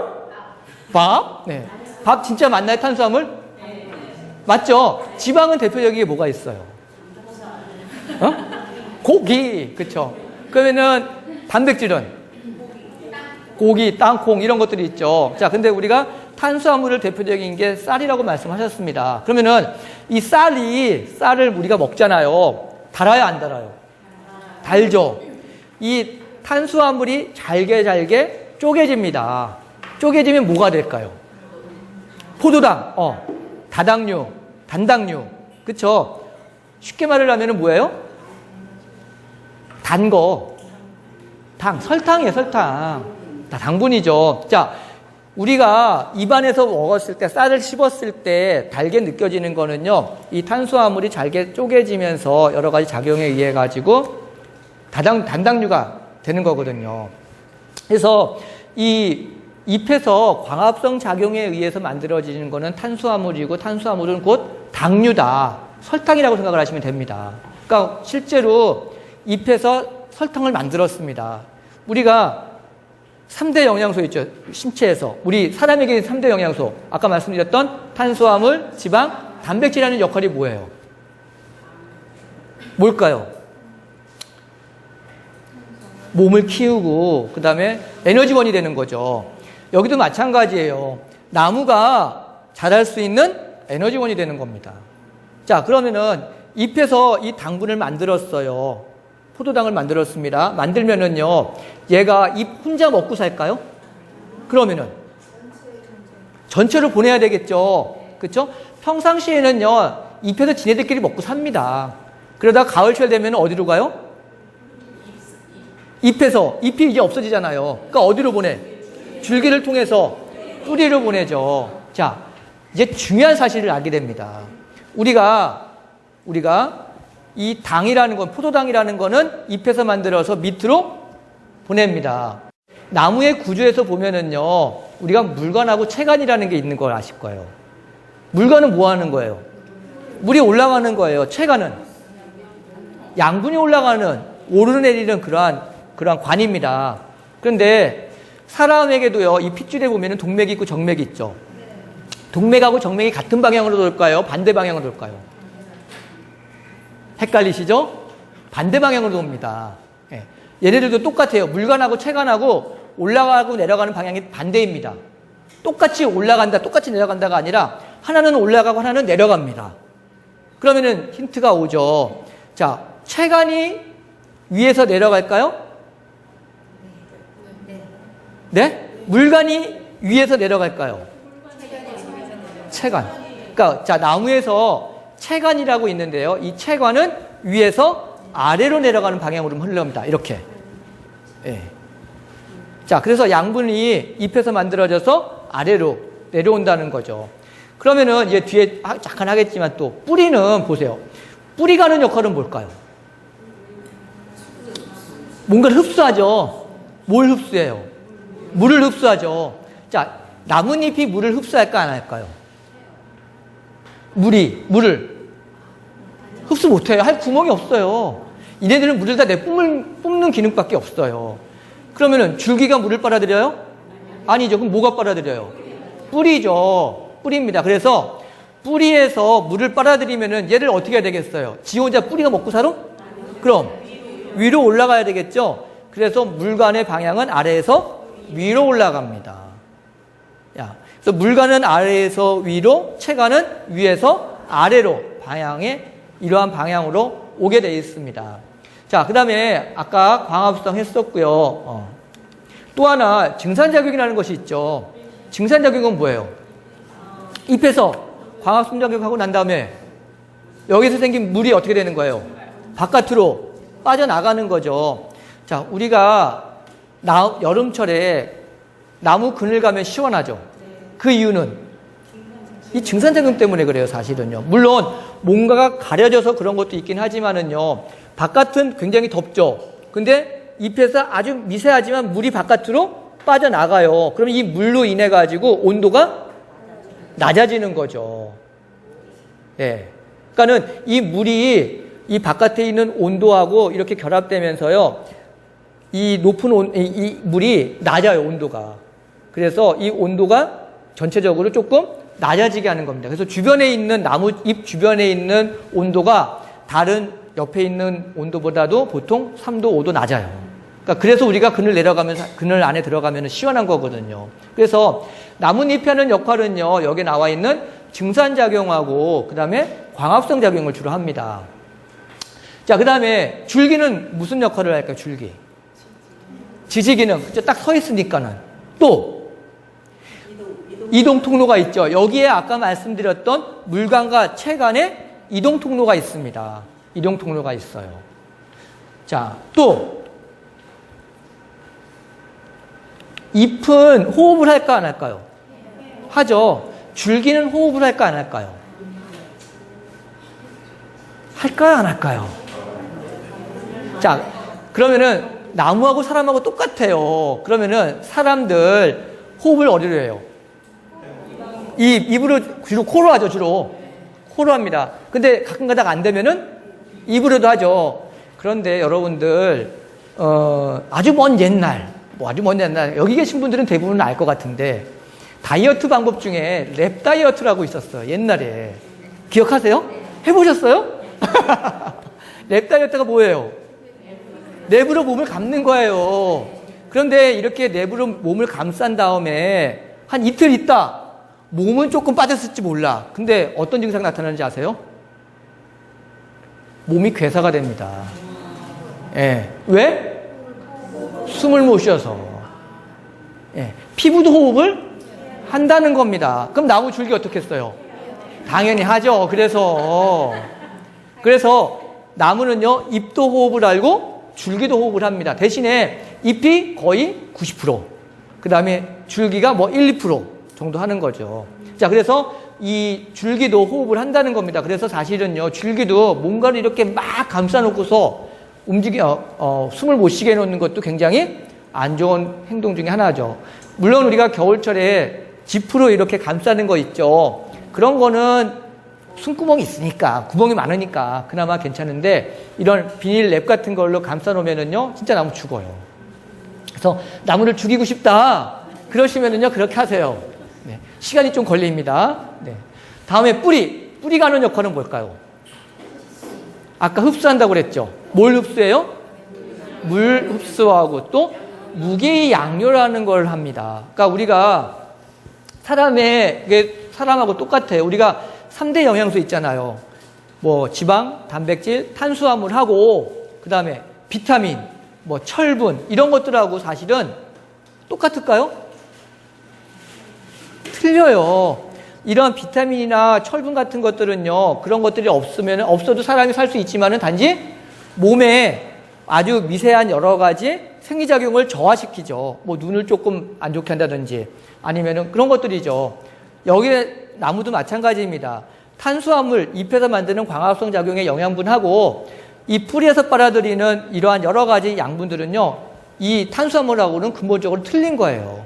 그러니까 비타민이라고 생각하시면 돼요. 여기서 빨아들이는 거는요. 예. 절대 탄수화물 같은 거를 뿌리가 빨아들이지는 않습니다. 그래서 물과 같이 예를 들어가서 비타민을 같이 빨아들여가지고 위로 나뭇잎 위로 올려보내는 거죠. 그래서 여러 가지 흡수를 합니다. 흡수 기능을 가지고 있고 또 뿌리도 지지 기능을 하죠.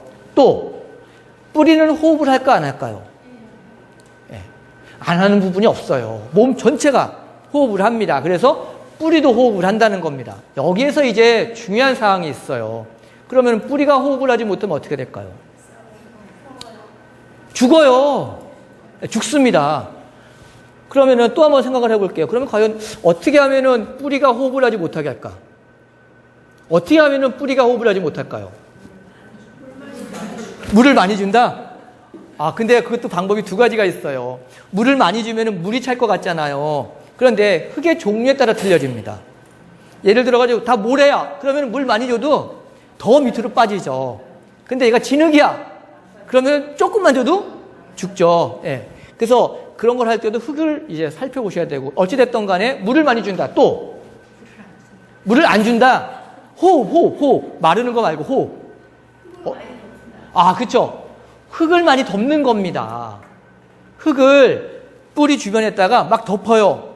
그러면은요, 나무가 죽습니다. 왜 죽는지 이제 설명해 드릴게요. 자, 뿌리가 굉장히 중요합니다. 이 부분을 여러분들이 아셔야지 돼요. 아까 말씀드렸듯이 일단 기본적으로 나무의 구조, 전체적인 구조의 특성이 뭔지 이런 것들을 아신 상태에서 이제 잎하고 뿌리가 사실은 굉장히 중요합니다. 뿌리를 보면은요, 이 뿌리를 보면은요, 제가 그림을 하나 그려놨는데 여기 보시면은 여기에서 이런 것, 이 나무 가지 끝에서 끝까지를 우리가 수관이라고 그럽니다. 수관. 크라운이라고 그러거든요. 관. 그러니까 이게 왜 중요하냐면은요, 일반적으로 나무들 이 뿌리가 얼마나 뻗을 것 같아요? 네, 수관만큼. 이 뿌리가 어느 정도까지 뻗어 있는가 하는 걸 알 수 있는 게 뭐냐면은 이 수관입니다. 그래서 이 수관을 알고 있으면은요, 대충 뿌리가 여기까지 와 있겠구나 하는 거를 유추를 해볼 수가 있는 거죠. 물론 나무에 따라서 어떤 거는 이 수관의 한 2배까지도 갑니다. 또 어떤 거는 환경이 안 좋으면은 한 반밖에 못 가요. 하지만 일반적으로 이 수관의 폭하고 이 뿌리의 생장 끝 부분하고 어느 정도 일치한다라는 게 이론적인 근거입니다. 자, 그런데 이렇게 밑에 뿌리들이 있는데 이 뿌리들도 또 종류가 있어요. 3순위, 4순위, 5순위. 네, 그래서 여기 보시면은요, 직근, 측근, 세근 이렇게 써놨습니다. 뭐 이 정도는 다 아시죠? 직근 뭘까요? 직근. 네, 이 직근은 제일 처음 씨앗에서 발화해가지고 뻗은 뿌리입니다. 그래서 얘는 밑으로 갑니다. 우리가 굴치성에 따라 가지고 밑으로 뻗는 그러한 뿌리입니다. 그 다음에 이 직근에서 나오는 옆으로 나오는 걸 측근이라고 보통 말을 합니다. 이 측근도 굉장히 다양하게 뻗어요. 그리고 이 측근에서 제일 끝에 있는 이 마지막에 나오는 뿌리를 세근이라고 말을 합니다. 우리가 흔히 잔뿌리라고 말을 하는 거죠. 잔뿌리. 예. 자, 그러면은 이 뿌리 세 가지 중에서 여기 측근, 직근, 측근, 세근이 있는데 이 중에서 가장 중요한 역할을 하는 뿌리가 뭘까요? 다. 두리뭉실 다 좋아요. 또는 하나만 꼽으라 그러면은 세근? 왜?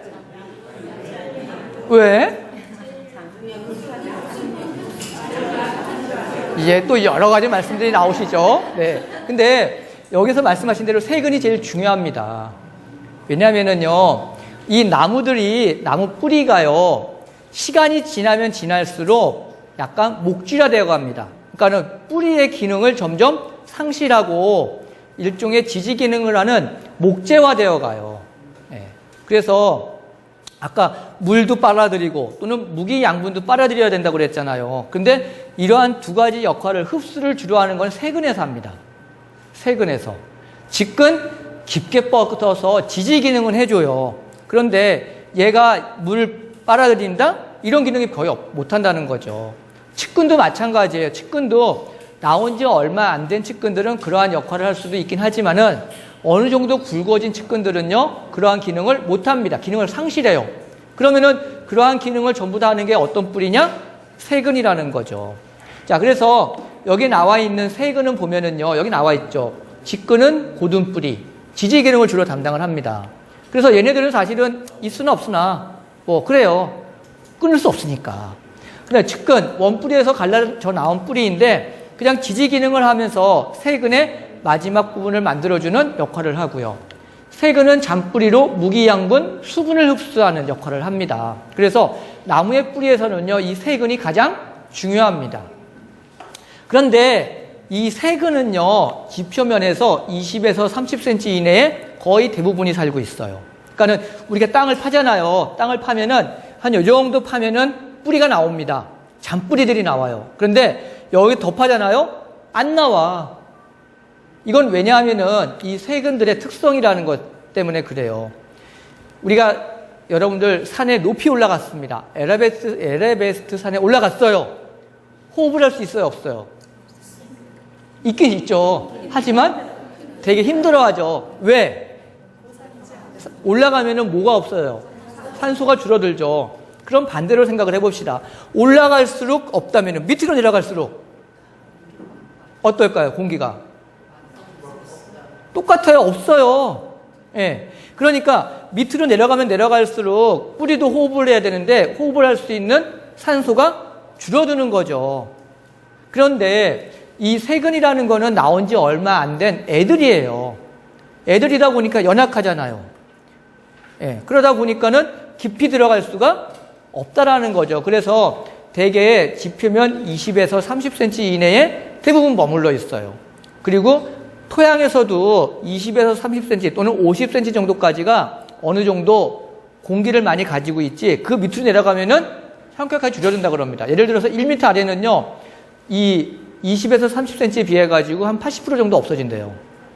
그러니까 세근이 많으면은 호흡을 많이 해야 되는데 호흡을 할 수 있는 산소가 없기 때문에 얘네들이 죽게 되겠죠. 그러니까 얘네들도 살려고 지표면에서 조금 낮은 그런 곳에서만 주로 생활을 한다라는 겁니다.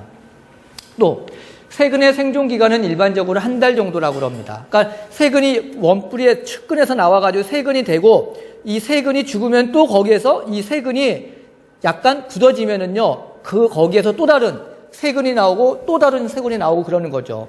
기존에 있던 거는 목줄화되어 가는 겁니다. 그러니까 세근의 기능을 상실해요. 그래서 세근이 일반적으로 사는 거는요, 죽기도 하지만은 일반적으로 한 달 또는 아주 수종에 따라 가지고 길게 사는 거는 한 1년 정도 산다고 그럽니다. 자, 그러니까 얘는 굉장히 활동을 계속해야 되는 거죠. 6개월 만에, 한 달 만에 죽으니까 또 새로운 뿌리를 내야 될 거 아니에요. 그러니까 왕성하게 활동을 하는 거는 주로 세근이다 이겁니다. 그리고 무기양분 수분을 흡수하는 것은 세근이고 호흡을 하기 때문에 또 뭘 하냐면요, 이산화탄소를 배출합니다. 사람이 숨을 쉬면은 이산화탄소를 배출하듯이 토양에서 뿌리도 호흡을 하면서요, 자기가 산소를 빨아들이고 이산화탄소를 내뿜습니다. 그러면은 이산화탄소는 바깥으로 나가야 되겠죠. 그러니까 이 유동이 잘 되려고 그러면은요, 이 깊이가 보통 20에서 30cm라는 겁니다. 그런데 아까 나무 뿌리 죽이려고 그러면 어떻게 하면 된다고 그랬어요? 흙을 많이 덮으라고 그랬죠. 자, 바로 그 이유입니다. 흙을 많이 덮으면은요, 이 집 세근이 원래는 한 20에서 30cm 정도에 살고 있는데 한 1m 흙을 덮었어요. 그럼 얘가 어디에 살고 있는 거예요, 세근이? 1.2. 거기 산소할 게 산소가 없어요. 그러니까 얘가 죽는 겁니다. 세근이 죽으면은 뭘 못해요? 호흡, 양분, 수분이죠, 수분. 물을 빨아들이지를 못하는 겁니다. 그래서 흙을 많이 덮으면은요, 얘가 물을 빨아들이지 못하기 때문에 마르는 증상으로 죽습니다. 그래서 여러분들이 나무에는 절대 흙을 덮는 게 아니에요. 집에서도 이제 이런 경우가 많아요. 되게 이 흙을 왜 덮냐면은 공사를 할 때 보면은, 공사라는 건 건물이나 아니면은 잔디밭을 만들어도 평평한 걸 좋아하시잖아요. 그러니까 평평하게 하려고 그러는데 기존에 이렇게 약간 움푹 파여 있다든지, 그런데 보면은요, 나무가 살고 있으면은 평평하게 하려고 다 덮는 거죠. 그런데 그렇게 하면은 나무를 죽인다는 겁니다. 그래서 절대 그렇게 하지 마셔야 돼요. 예. 나무 말고 고추나 가지 심을 때도 약간 흙을 도톰하게 예. 뿌려주잖아요. 네. 자, 그거는 뭐냐면은, 원래 얘가 심고 나서 이렇게 복 돋는 걸까요? 복 돋고 난 다음에 심어 놓을까요? 복 돋고 난 다음에 심는 거예요. 그러니까 이건 복도가 아니야, 이거는. 그쵸? 그러니까 차이가 그겁니다. 여러분들이 일상적으로 보셨을 때 흙을 이렇게 덮어놓으면 무조건 흙을 덮었다고 생각하시는데, 우리가 조경을 할 때 소나무 같은 경우에 보면은요, 마운딩이라고 그래가지고 뿌리 주변 이렇게 둥글게 높여놓죠. 근데 이거는 나무를 심고 난 다음에 이렇게 덮은 게 아니라 미리 이렇게 만들어 놔요. 그리고 거기다가 나무를 심는 겁니다. 그러니까는 덮는 게 아니죠, 이거는. 그래서 나무가 덮였는지 안 덮였는지 알려고 하면은요, 아는 방법이 뭐냐면은, 일반적으로 나무들은요, 줄기가 이렇게 내려오다가 끝에 가면 어떻게 해요? 줄기 땅에 닿을수록 넓어지죠? 넓어지죠? 그래서 이 밑에 부분이 넓어지는가 안 넓어지는가를 확인하시면 돼요. 그러니까 흙이 덮인 나무는요, 줄기가 덮였기 때문에 평평하겠죠. 흙 닿은 부분이. 근데 이렇게 가다가 어느 정도 굽다, 넓어졌다. 그러면은 이거는 흙을 덮은 게 아니죠. 그래서 구분을 하시는 방법이 첫 번째는 이렇게 마운딩이라고 그래가지고 인위적으로 흙을 덮어놓고 난 다음에 심은 건지, 아니면은 심어 놓고 난 다음에 얘를 덮은 건지 확인하시는 방법이 있고요. 두 번째는 그런 걸 확인하는 방법은 이 땅하고 닿는 줄기 부분을 확인하시면 됩니다. 이렇게 내려오다가 이렇게 넓어지니까는. 예, 그렇게 보시면 되겠습니다. 자, 그래서 이제 세근이 굉장히 중요하다고 그랬는데, 우리 집에 있는 나무들은요, 집에 있는 나무들은 원래 그곳에 있었을까요? 아니죠. 이식을 했죠. 이식을 할 때 또 문제가 생깁니다. 자, 이제 중요한 거예요. 자, 일반적으로 이식을 할 때 밑에 분을 만들죠. 분이라는 걸 만듭니다. 근데 이 분의 크기가 얼마나 한 것 같아요? 클까요? 작을까요? 작아요. 그게 어느 정도냐면은, 우리가 보통 이 나무의 둘레 직경 있죠. 나무의 직경을 우리가 흉고 직경이라고 합니다.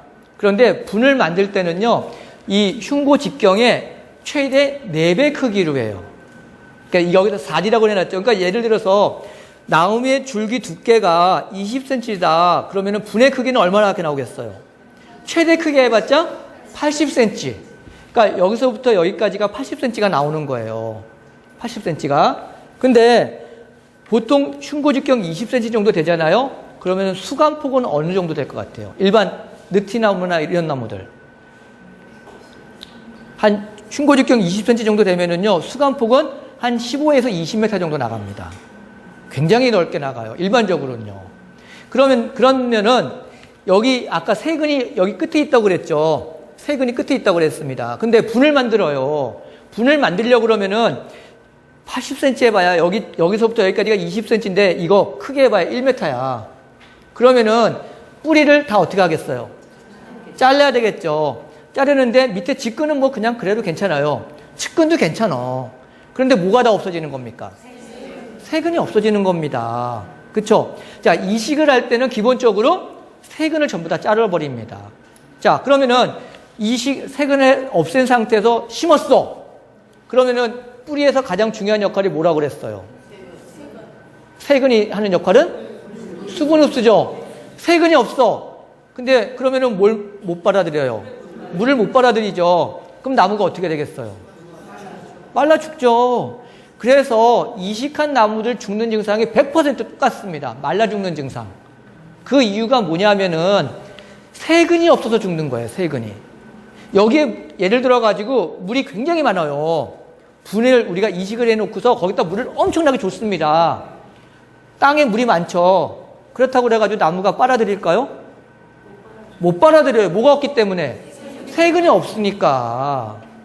그러니까는 땅에 물이 많은 거하고 나무가 물이 없는 거하고는 별개라는 겁니다. 그래서 우리가 이런 분을 만들 때 뿌리 돌림이라는 걸 합니다. 들어보셨어요? 뿌리 돌림은 뭐냐면은 미리 여기를 파가지고 끝에서부터 작은 뿌리들을 1년 동안 만들어내는 거죠. 그리고 나서 이 잔뿌리가 있는 상태에서 이식을 하는 거예요. 그러니까 그렇게 뿌리 돌림을 한 나무는 뿌리가 전부 다 세근이 있으니까 물을 잘 빨아들이잖아요. 그러니까 말라 죽지가 않는 거죠. 물론 나무가 웬만하면은요, 굵은 뿌리가 잘리면은 새 뿌리가 나옵니다. 그런데 이 나올 때 그래도 어느 정도 물이 또 토양에 있어야 되고 양분도 또 있어야 되겠죠. 기온도 맞아야 되죠. 그러니까 웬만하면은 잔뿌리들이 나와서 생장을 하는데 그러한 것들이 안 맞으면은 세근이 없어서 죽는 겁니다. 그러니까 여름철 하자가 여름철에 나무를 심었을 때 죽는 이유가 뭐냐면은 뿌리가 다 말라가지고 대개 또 보면은요, 여름철에 이식을 할 때 A라는 곳에서 캐가지고 그날 곧바로 심을까요? 아니죠. 며칠 놔두죠. 또 이동을 합니다. 그러다 보면은요, 아무리 잘 감싸고 그러더라도요, 제일 끝부분이 말라 죽어요. 그럼 맨 끝부분에서 여기에서 세근이 나와야 되는데 이 부분이 마르니까는 나무가 죽는 거죠. 그래서 이식을 잘 하려고 그러면은요, 일단은 최대한 뿌리 관리를 잘해야 된다는 겁니다. 자, 그래서 여기 이렇게 다 죽은 나무들 이게 다 뭐냐면은요, 여기 그리고 이식한 나무들은 되게 이렇게 지주대를 세우죠. 지주대 세워놨는데 이렇게 죽었다? 이건 거의 100% 세근 불량으로 죽는 겁니다. 예. 자, 이런 걸 알고 계시면은요, 여러분들이 만약에 집에다 나무를 심으려고 그러신다 그랬을 때 어떻게 하셔야 되겠어요? 뿌리를 잘 관리한다. 그겁니다. 그래서 제가 가끔가다 그렇게 말씀을 드려요. 뿌리가 굉장히 중요하고요. 뿌리 끝 부분이 말랐다 싶으면은요, 심기 전에 미리 한번 또 잘라줍니다. 잘라가지고 살아있는 조직에서 잘라주는 거예요. 예를 들면은요. 네.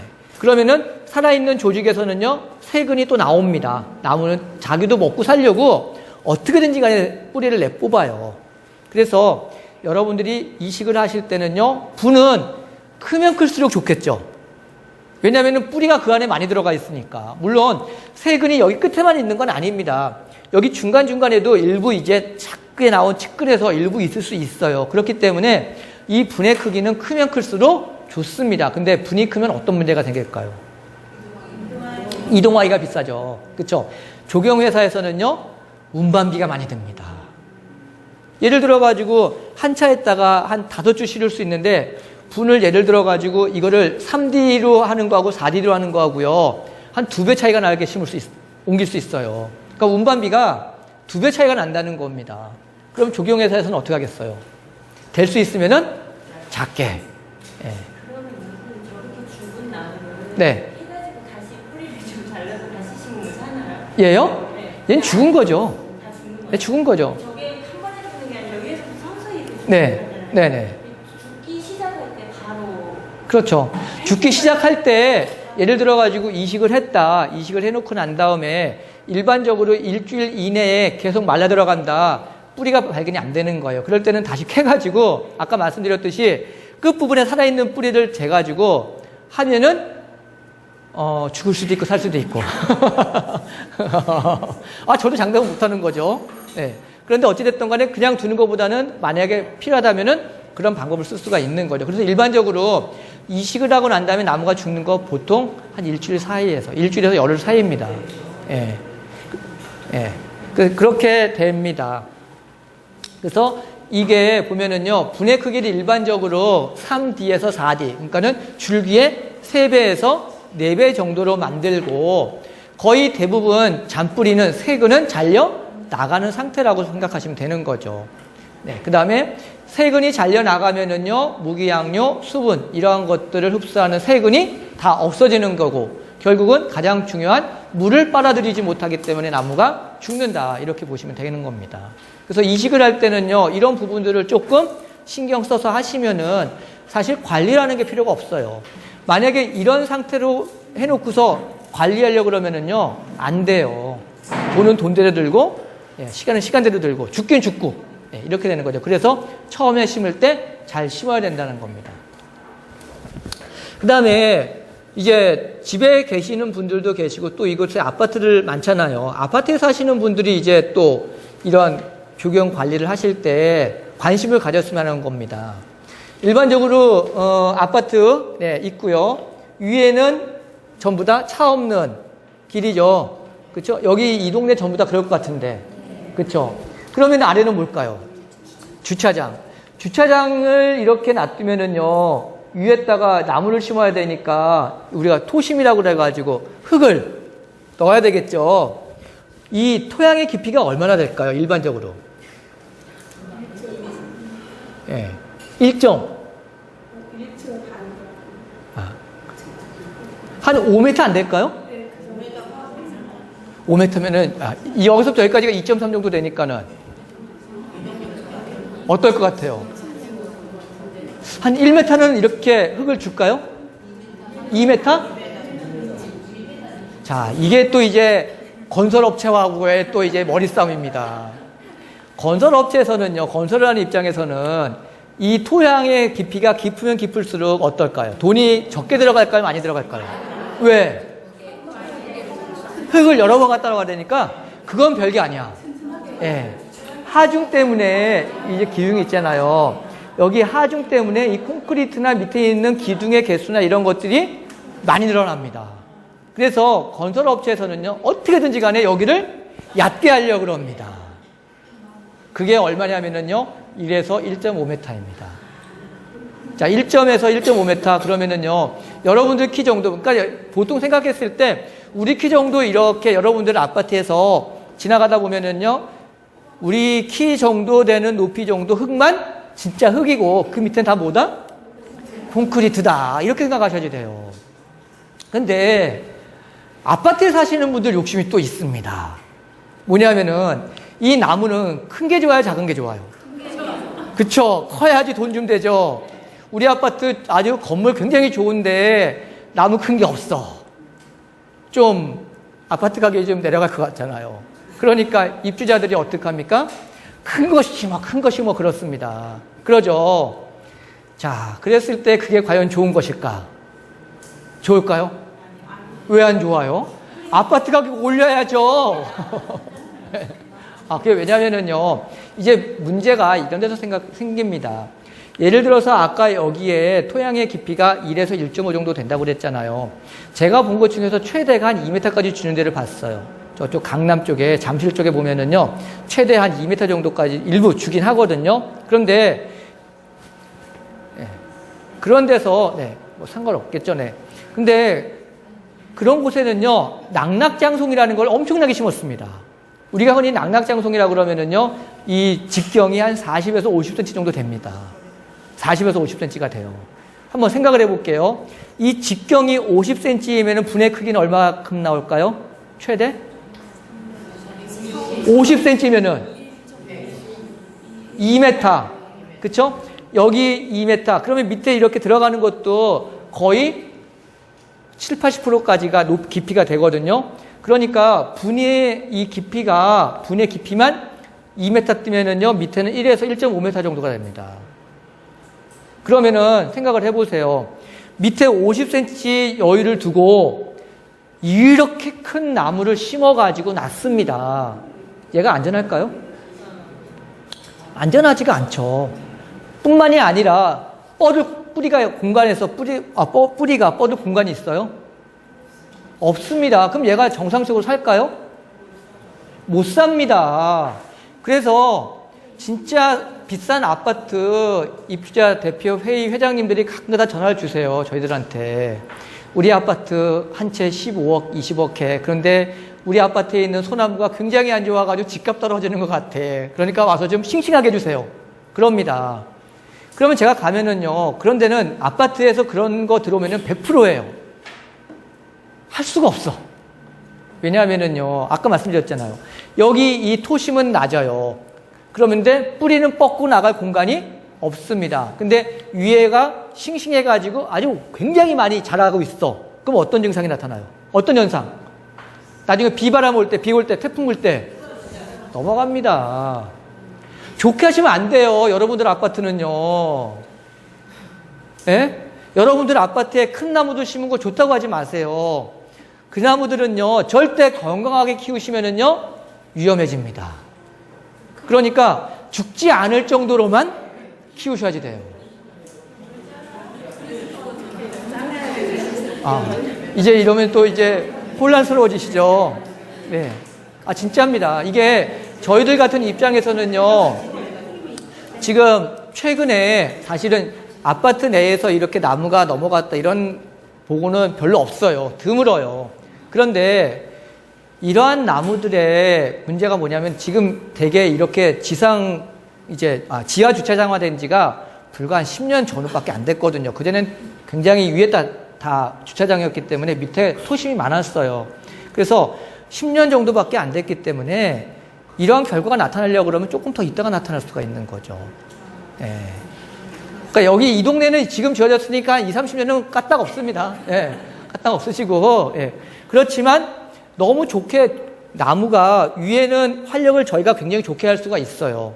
옆면 시비하고, 그 다음에 수간 주사 주고, 영양제 주고, 뿌리하고 상관없이 잎만 아주 푸르팅팅하게, 잎 많게 인위적으로 해드릴 수 있거든요. 그러면 저희를 돈 받을 수는 있습니다. 그런데 그게 좋은 게 아니라는 겁니다.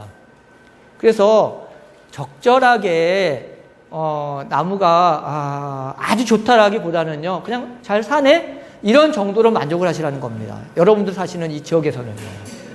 큰 나무는 대신에 조금 작은 나무는 괜찮아요. 예를 들어가지고 흉고직경 10cm, 20cm 정도 된다. 그런 것들은 조금 더 키워가지고 좋게 하실 수가 있는 거죠. 또는 밑에 있는 산철쭉, 뭐 회양목 이런 것들은 건강하게 하세요. 괜찮아요. 예. 하지만 큰 나무들은 조금 신경을 쓰셔야 된다는 거죠. 자, 이런 걸 이제 직접 공사 현장에서 보여드릴게요. 동그라미 친 데가 여기입니다. 여기 보시면은 이 가운데는 전부 다 지하 주차장으로 만들느냐고 시멘트로, 콘크리트로 쫙 깔아놓은 데입니다. 하얗죠. 예. 그런데 여기 싹 치우고 여기다 흙을 놓죠. 예. 밑에다 방수 시트 깝니다. 왜냐하면 또 이 흙하고 나무 뿌리하고가 있기 때문에 밑에다 방수층을 또 깔아요. 방수층 깔고 흙을 갖다 놓습니다. 근데 대충 보세요. 높이가 아무리 아파트라고 그래도 많이 안 깔아요. 그리고 거기다가 이제 나무들을 심습니다. 여기는 큰 나무를 안 심었어요, 다행히. 그러니까 요즘에는 건설사에서도 이런 문제를 알고 있기 때문에 토심에 맞춰가지고 나무 크기를 정합니다.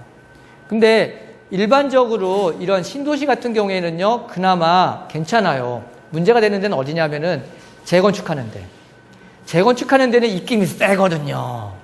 세면은 무조건 큰 거, 이런 생각 안 하고 무조건 큰 나무 심으라고 그래요. 그러면 시공사에서는 설계가 작은 거 잡혀 있더라도 큰 걸 심어야죠. 이제 그런 데가 문제가 더 커질 수가 있는 거죠. 일반적으로 이 동네는요, 신도시, 요즘에 만들어지는 신도시에서는 대개 이 정도 높이 맞춰가지고 거기에 맞는 나무들을 심어요. 그래서 생각보다 큰 문제는 발생 안 할 수가 있습니다. 하지만 이러한 나무들을 너무 싱싱하게 키우실 생각은 하지 않으시는 게 좋겠다. 예. 되게, 그리고 이제 이런 문제들이 있고요. 또 하나, 요즘에 간혹 가다가 아파트들을 보면은요, 이런 가운데에다가 아주 좋은 나무를 심습니다. 근데 심는 족족 죽어요. 혹시 그런 동네 안 계신가요? 아파트? 예. 이야기는 들어보셨을까요? 그거 왜 그럴까요? 그건 왜 그러냐면은요, 배수가 안 되는 거예요. 예. 지금 여기 밑에다가 단순하게 이렇게 보이시지만은요, 밑에 배수로가 있고 다 있어요. 예. 그런데 그런 것들이 막히잖아요. 그런데 물을 계속 주고 그러면은요, 그리고 또는 토양이 굉장히 또 안 좋은 흙을 가져오는 경우가 있어요. 진흙 같은 거. 그런 데는요, 나무 심는 족족 죽습니다. 만약에 새로 지으신 아파트인데 같은 자리에 매번 이식을 하는데 죽는다. 그러면 그건 흙을 바꿔줘야지 돼요. 아니면은 큰 나무 심으시면 안 됩니다. 그럴 때는 여러분들이 가셔가지고 흙을 쫙 한번 만져보시고, 흙이 안 좋아요. 작은 나무 심으세요. 그러셔야 됩니다. 예. 그러니까 이런 아파트 같은 데서도요, 큰 나무보다는 조금 작은 나무를 조금 키우는 게 좋고요. 그리고 이런 데일수록 이제 관리를 해야 됩니다. 이때의 관리라는 건 뭐냐면은요, 나무를 건강하게, 싱싱하게가 아니라 잎의 양을 좀 줄여주는, 적절하게. 그래서 적절하게 자랄 수 있는 크기 정도로만 해주는 그러한 관리가 필요한 거죠. 물론 병해충 방제 해도 좋습니다. 근데 병해충 방제는 괜찮은데 여기다가 뭐 영양제 주고 이런 것들 피하시는 게 좋습니다. 제 개인적인 생각은요. 그리고 아까 말씀드렸듯이 우리 나무들은요, 일반적인 영양분은 토양 중에 다 있기 때문에 조금씩 다 먹습니다. 그래서 그 미량 원소들이 부족해서 나무에 이상이 나타나는 경우를 제가 못 봤어요. 큰 나무들에서는요. 작은 나무들은 이제 그 뿌리가 가까이 있기 때문에 간혹 가다가 나타나는 경우가 있는데 큰 나무들은 거의 영양결핍이라는 게 없습니다. 그러니까 신경 쓰지 마시고 영양제보다는 병해충 방제를 해주시거나 가지를 좀 다듬어 주시거나 그렇게 해주시는 게 아파트 내에서는 좋은 관리 방법이 되겠죠. 자, 그 다음에 이제 이거는 가로수입니다. 여러분들 관심, 여기 이렇게 도로변에 가로수들 많이 심어 놨잖아요. 그런데 이 가로수들이 잘 자라지를 못합니다. 왜 못 자랄까? 보시면은요, 땅이 있고요. 옆에는 뭐겠습니까? 도로예요. 도로. 이 뿌리에서 뻗을 공간이 없죠. 도로가 있으면 일반적으로 이런 데는 괜찮지만 도심지 같은 경우에는 이 반대쪽에 뭐가 있을까요? 건물이 있어요. 지하 몇 층씩 파가지고. 그러니까 내려갈 공간이 부족하고요. 또 하나는 뭐냐면 항상 그 위에다가 뭘 덮어놓습니까? 보도블럭이죠. 보도블럭을 이렇게 덮어놓습니다. 그런데 보도블럭을 깔아놓는 거는 양반이야. 양반. 이게 또 비싼 동네가 문제입니다. 비싼 동네에 계신 분들이 이 보도블럭 대신에 뭘 깔아달라고 그러는지 아세요? 콘크리트 말고 대리석, 화강석을 깔아달라고 그래요. 화강판으로. 예. 왜 삐까번쩍 하잖아요. 그런데 그렇게 해놓으면 또 뭐가 문제냐면요. 일반적으로 보도블럭은요, 깔 때 밑에다가 모래를 조금 깝니다. 그리고 이렇게 꺼지지 않도록 평탄화하거든요. 근데 대리석, 화강석 같은 거는요, 이 모래를 깔 수가 없어요. 밑에다 시멘트로 쫙 몰타를 해야 됩니다. 타일 붙이듯이. 왜냐, 안 그러면은 얘가 조금 지나가다가 가라앉잖아요. 그러니까 그게 안 되기 때문에 몰타리로 깔고 그 위에다 덮습니다. 타일 붙이듯이요. 그러면은 이곳에 물이 들어갈까요? 산소 유통이 될까요? 안 됩니다. 나무가 다 죽어요. 이런 곳에 있는 나무일수록 건강한 나무가 없습니다. 그래서 아파트건 가로수건 이런 데서는요, 사실 위에도 웬만하면은요, 노출시켜 놓는 것이 좋습니다. 그리고 이렇게 많이 걸어 다니지 않는 게 좋아요, 사실은. 왜냐하면은 이걸 우리가 다밥 또는 피해라고 그러는데요. 사람들이 이렇게 지나가면은요, 흙이 어떻게 되겠어요? 가라앉죠. 가라앉으면은요, 이 높이는 높이는 줄어들었는데 이 흙의 양은 줄지가 않죠. 그러면 어떤 현상이 되냐면은 흙과 흙 사이에는 공극이라는 것이 있어요. 공극. 구멍이 있습니다. 근데 이 구멍에 뭐가 있냐면은 물 아니면은 공기가 들어가 있어요. 그러니까 여기 이 흙하고 이 흙 알갱이 사이에 요만한 구멍이 있으면 여기에 공기나 물이 들어가는데 얘가 이렇게 다져지면 다져질수록 이 공극 사이에 뭐가 빠져나갈까요? 공기가 빠져나갑니다. 그러니까 사람이 이렇게 많이 밟은 지역에서는요, 공기가 없어요. 그러니까 뿌리가 호흡을 못하죠. 그러니까 또 나무가 죽어가는 겁니다. 네, 그래서 이러한 다밥이라든지 위에 피복 이런 것들은 나무한테 굉장히 안 좋은 영향을 미치는 거예요. 그래서 될 수 있으면은 많이 노출시켜 놓고 많이 다니지 않는 게 나무한테는 굉장한 도움을 주는 그러한 방법이 되겠습니다.